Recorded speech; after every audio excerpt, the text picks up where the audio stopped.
viewers. Thank you for tuning in to hear about the inspiring stories and dedicated individuals making a difference in education.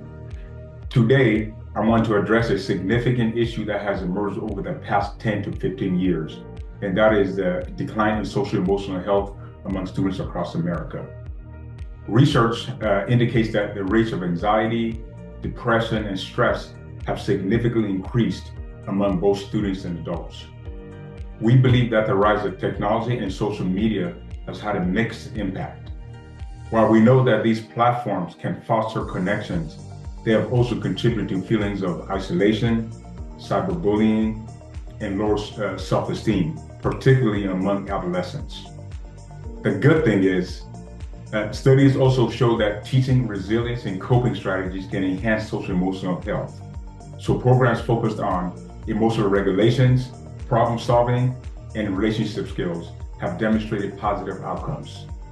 Having served as a high school principal, later as an assistant superintendent, I've witnessed these challenging trends firsthand.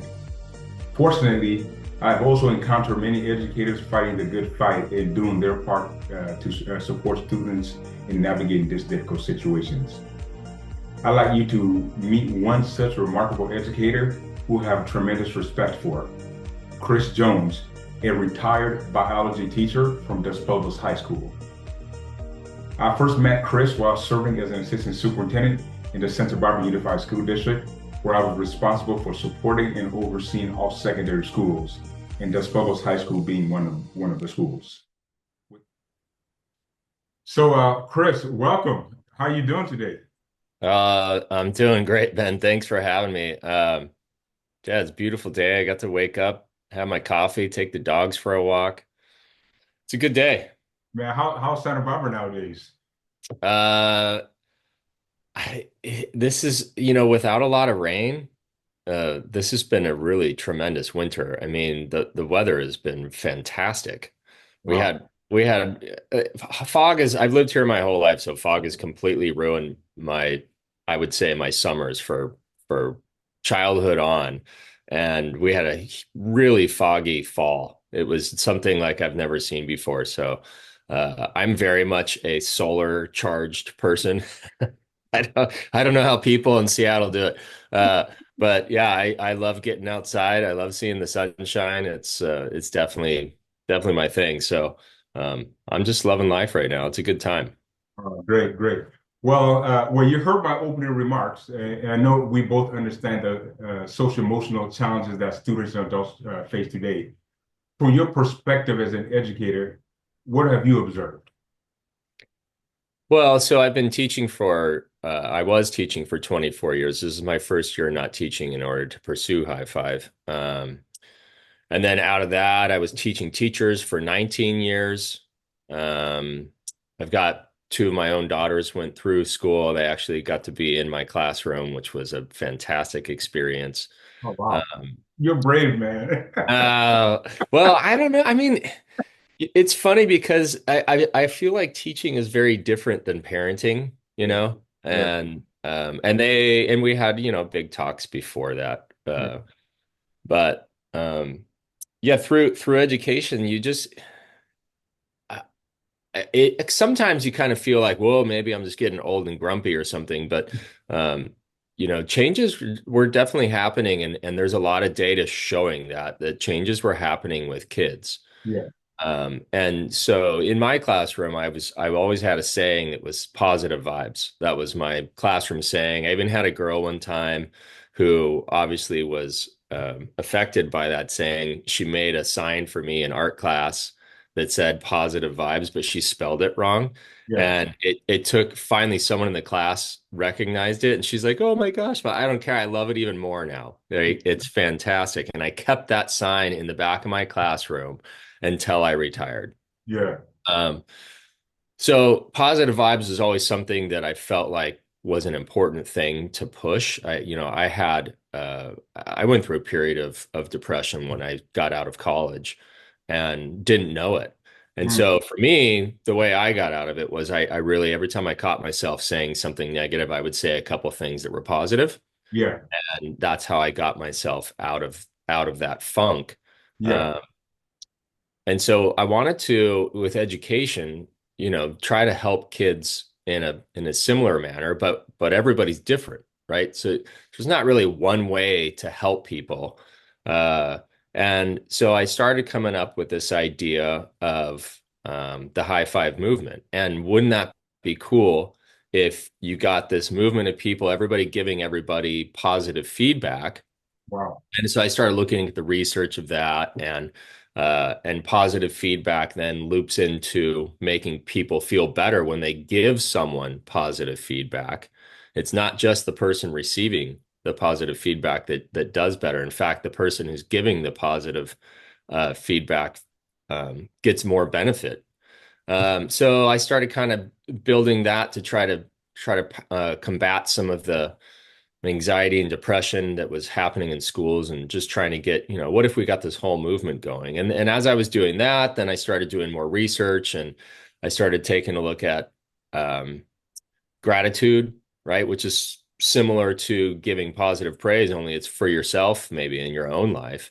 And the power of gratitude is scientifically proven to help people, right? And so I added a gratitude journal, and through building of a product, this is something a lot of people told me. You're going to go through several iterations, Yeah. and you're just going to keep. It's going to just keep on growing as you talk to people. And at first, I was afraid someone was going to steal my idea, right? But then uh, the number of people that I spoke with that had built stuff, they said that's not really how it happens. I mean, that was maybe that's a rare occasion. So if you're ever building something, just talk to as many people as you can, and be my advice. Okay. Um, and at some point, I realized that this was, in fact, it wasn't just a positivity portal. I was building a social emotional tool. And how cool would it be if we could collect data? And I had one teacher suggest to me, wouldn't it be neat if we could see the moods of our kids every day, and then we could make adjustments and we could help the ones that needed help? So that's a great idea. So then I came across the mood meter, and we put in a interactive mood meter into High Five Wow. that allows kids to check in with their mood every day. And personal experience, both of my daughters had some social emotional struggles. I think a lot of kids do. You would not believe how many kids are going through this. Oh yeah, I remember. I mean, that's what was happening in the classroom, um, and just going through my own struggles with my own kids, I feel like it gave me a lot more patience, I guess, and a lot more understanding of what a lot of my students were going through. Mm. And I think things may have happened very differently in my own home if my daughters had been using a mood meter. Wow. If that was, because schools, like I said, we talked a little bit earlier. I think parents have a slightly different relationship, Yeah. maybe vastly different relationship than teachers do, Yeah. right? And our kids are at our schools, for more of the time than really a lot of times they're at home, other than when they're sleeping.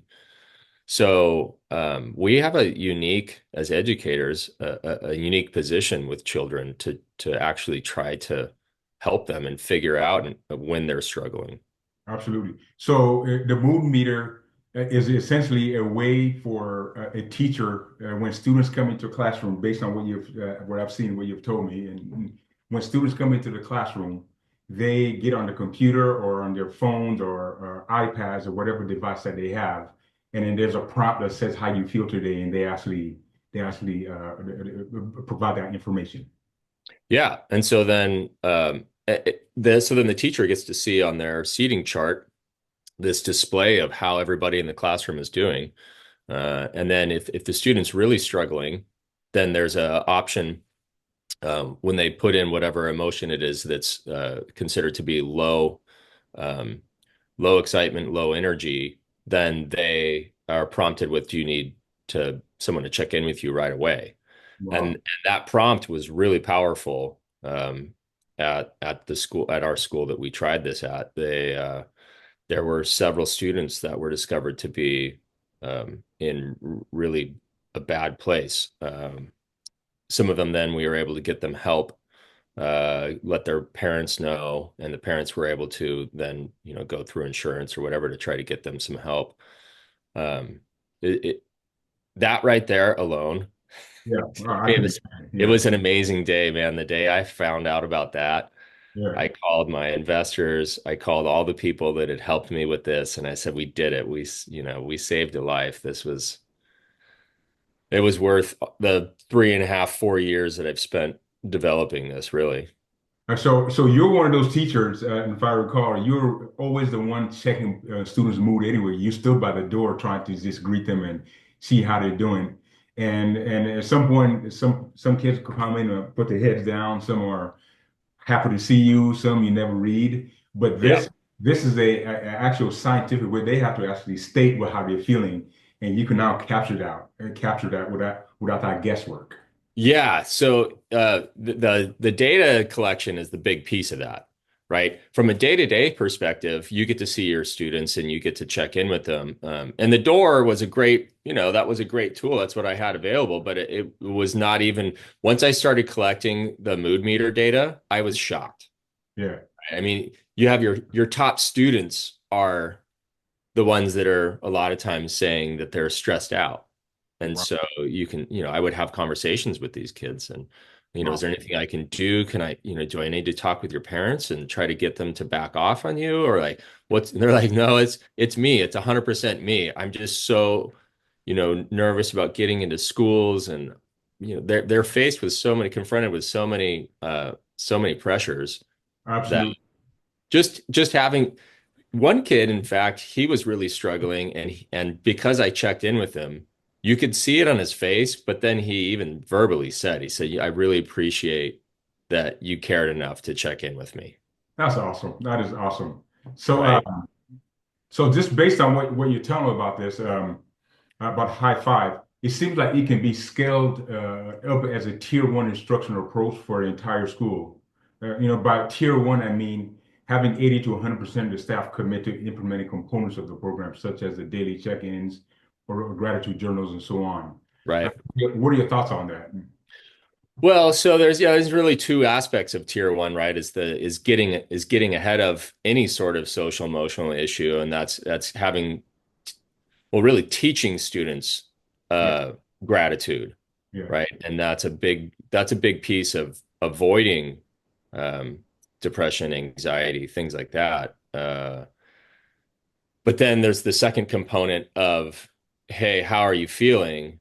I'm not feeling great, and that leads into your tier two and tier three yeah, interventions. yeah, Um, I've been going to conferences since this was really it was still in the beta stages, but I started going to conferences just to try to get in touch with people and meet people. And the social emotional wave is real. I mean, I would say every single hour there was some sort of at every conference there was some sort of session dealing with social emotional. Um, and so I would go to all these things and listen to what people were talking about.